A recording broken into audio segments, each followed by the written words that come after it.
तर hi hello. ही कोंबून कोंबून भरलेली गँग निघाली हे रिसॉर्टला भटकायला. ते पिशव्या वगैरे घेऊन आले होते आणि मग आम्ही पोचलो रिसॉर्टला. आत्तापर्यंत आम्हीच भटकत होतो, पण ह्या टाईमला आमच्या आत्याच्या पोरांची आम्हाला बहर होती. त्यांना घेऊन आम्ही रिसॉर्टला आलो होतो. पाण्यात जसे बेडके पोहतात तसे पाण्यात पडले होते आणि पोहायला सुरुवात केली होती. तर कोणाची स्टंट सर्व दाखवायला सुरुवात केली. कोण उड्या मारतोय तर कोण नाचून दाखवत होतं. आणि मग सर्वांनी एन्जॉय करायला स्टार्ट केलं होतं. तर सर्वांना पोहता येतं याबद्दल मला प्राऊड वाटते. ही किती पण छोटे असू दे, इथे ही बघा कशी माशासारखी पोहते.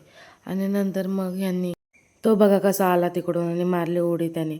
आणि इकडे हे सर्व फोटोशूटसाठी सर्व एकत्र आले होते. त्यांना मी बडबड करून बोलवलं होतं आणि ही हिच्या डोक्यावर बसून फोटो काढायला लावत होती. नंतर परत जिच्या डोक्यावरती होती तीच दुसऱ्याच्या डोक्यावर बसली होती आणि ह्यो विक्टरी काहीतरी जिंकल्यासारखं ह्यो दाखवत होता. नंतर मग ही पोरं रील करायला लावली होती. ते एक एक पडत होता. एक पडला त्याच्यामागे दुसरा तिसरा सर्वच पडून गेले. नंतर मग इकडे आमचे फोटोशूट सुरू झालं होता फ्रेमीत लावण्यासारखा. नंतर माझा लूक बघा आणि मग हे जावो जावांचं प्रेम.